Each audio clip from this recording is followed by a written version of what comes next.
Well, if you think Bitcoin is leading the charge for crypto over the next 5, 10, 15, maybe more years beyond, then I think the most important chart you should be looking for any project is the, say, CAS to BTC chart. You can see in terms of Bitcoin, the high in Bitcoin is November of 2023 for KASPA.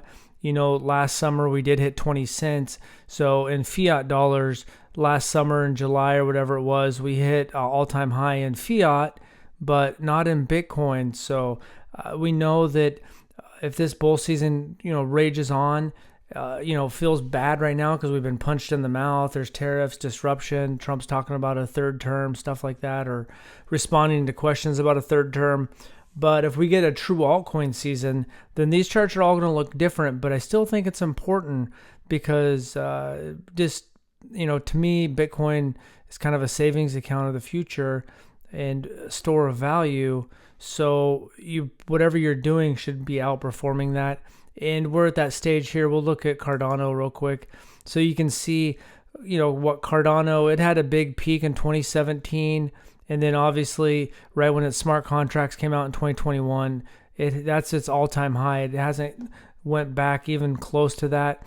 But let's just look here where November of 2020, that's where it was at. And in about 7-8 months, it made a pretty big jump against Bitcoin to make that all-time high.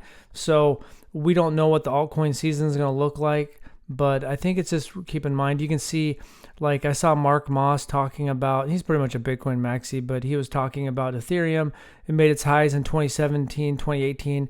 And some people didn't understand, yes, in fiat dollars, Ethereum made another high, all-time high in November of 2021, but it didn't make an all-time high in terms of ETH to BTC chart. So that's just something to keep in mind. You can see Solana, it did amazing from the bear market until now. And then they've had massive inflation, I'm not saying Solana's good, but you can see Solana still came a long ways away from its all-time high. BNB is a little bit different case because I think a lot of people are using DeFi on the Binance chain in the bear market. So it actually peaked in terms of its BNB to BTC chart in October of 2022. So that's kind of interesting there. Some of that DeFi, you can see it ran up in the bear market. And we'll finish off just looking at the total too. This is basically all the altcoins excluding Bitcoin. And so you can see that the last crypto cycle, we got up to 1.5 trillion. We got up to 1.42 trillion. Obviously, when we went down in the bear market, we had a larger base. There's obviously more projects as well, but it feels like we haven't really got that blow off top on there. So just some things to pay attention to. I think it's good. I think in terms of fiat is not the best metric. I think looking in terms of what your project's doing in Bitcoin. And when you go to Cardano, just because it's not ripping and roaring against Bitcoin doesn't mean that when altcoin season you can't go up. I don't know the future. I don't know if Cardano or ETH and KASPA are all going to make new all-time highs in Bitcoin.